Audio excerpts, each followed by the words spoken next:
Breaking news చూస్తున్నాం. HMDA మాజీ director శివబాలకృష్ణకు ACB కోర్టులో చుక్కెదురైంది. శివబాలకృష్ణ బెయిల్ పిటిషన్ను నాంపల్లి ఏసీబీ కోర్టు కొట్టేసింది. ఆదాయానికి మించిన ఆస్తుల కేసులో శివబాలకృష్ణ అరెస్ట్ అయిన విషయం విదితమే.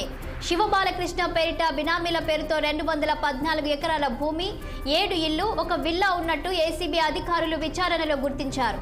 వీటితో పాటు కుటుంబ సభ్యుల పేరుతో 29 ప్లాట్లు ఉన్నట్లు విచారణలో తేలింది. మొత్తం 19 ఓపెన్ ప్లాట్లు, 7 ప్లాట్లు, 3 విల్లాలు బంధువుల పేరుతో ఉన్నట్లు దర్యాప్తులో తేలింది. ఇప్పటి వరకు బయటపడిన ఆస్తులు 250 కోట్ల విలువ చేస్తాయని అధికారులు తెలిపారు. ఇక శివబాలకృష్ణ వెనుక ఉన్న అధికారుల పాత్రపై ఏసీబీ అధికారులు ఆరా తీస్తున్నారు.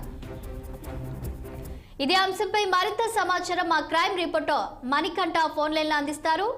చెప్పండి మణికంఠ, బాలకృష్ణకి ఏసీబీ కోర్టులో చుక్కెదురైంది. ఆయన బెయిల్ పిటిషన్ అయితే కోర్టు కొట్టేసింది. ఈ క్రమంలో బాలకృష్ణ తరపు న్యాయవాదుల స్పందన ఎలా ఉంది?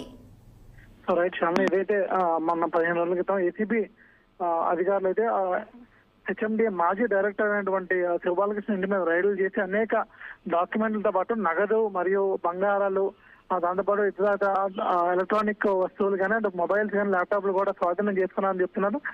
దీంతో పాటు విచారణ నిమిత్తం 8 రోజుల కస్టడీ అనంతరం కొన్ని నిజాలైతే వెలుగు చూశాయని చెప్పారు. దాంతో పాటు ఎవరైతే ఐఏఎస్ అధికారి ఉన్నారో అరవింద్ కుమార్ పేరు మీద అరవింద్ కుమార్ తో పాటు సంప్రదింపులు జరిపే అనేక 10 కోట్లు కానీ, 1 కోటి రూపాయలు కానీ అనేక అమౌంట్ లావాదేవీలు కూడా జరిపారని చెప్తున్నారు. తాజాగా చూసుకుంటే ఏసీబీ కోర్టులో అయితే ఈ రోజు ఎవరైతే నవీన్ కుమార్ ఉన్నారో శివబాలకృష్ణ తమ్ముడు, సో అతను అయితే బెయిల్ కి అయితే అప్లై చేశారు. సో ఆ బెయిల్ పిటిషన్ అయితే ప్రెజెంట్ అయితే రద్దు చేశారు.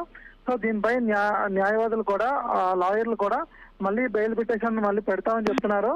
ఎందుకంటే ఏసీబీ అధికారులు కూడా అటు బెయిల్ పిటిషన్ ఇవ్వద్దు, ఇంకా విచారణ కూడా జరపాలి, దాంతోపాటు ఆ బినామీలు ఎవరైతే ఏసీబీ శివబాలకృష్ణ ఉన్నారో ఆ శివబాలకృష్ణ బినామీలు కూడా విచారణ జరపాలి, వాళ్ళని కూడా కస్టడీలో తీసుకోవాలని చెప్పి అయితే ఏసీబీ వాళ్ళు కోర్టును అయితే కోరడం జరిగింది.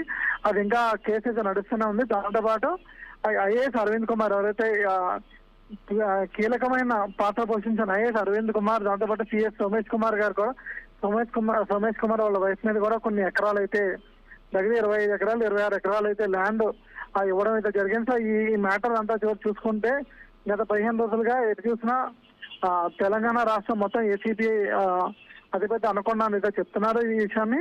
సో ప్రజెంట్ అయితే నవీన్ కుమార్ ఎవరైతే శివబాలకృష్ణ తమ్ముడు ఉన్నాడో అతని మీద అయితే బెయిల్ పిటిషన్ అయితే రద్దయింది. ఈ విషయాన్ని థ్యాంక్ యూ మణికంఠ.